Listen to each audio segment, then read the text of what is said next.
আল্লাহ মরণ তো একদিন হবে, মরণ দিও, তবে তোমার দরবারে আবদার, হাঁটুটা ভেঙে থাকবে, কোমরটা ভেঙে থাকবে, হাতটা মাটিতে লাগিয়ে থাকবে, আমার কপালটা তোমার কদমে ঝুঁকাই থাকবে। আল্লাহ মরণটা সিজদা অবস্থায় দিও।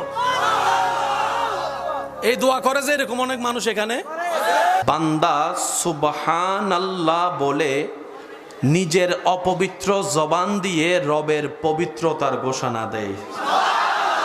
বান্দা সুবহানাল্লাহ বলে নিজের অপবিত্র নোংরা চিন্তা মনওয়ালা মানুষটা রবের পবিত্রতার ঘোষণা দেয় বারবার সুবহানাল্লাহ বলে।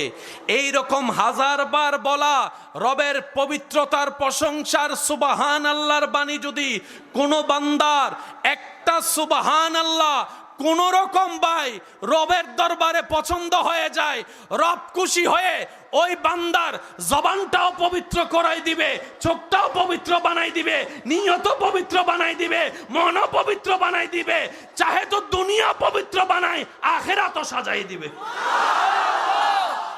সেজন্য নিয়ত এবং মন রাখতে হয় বড়।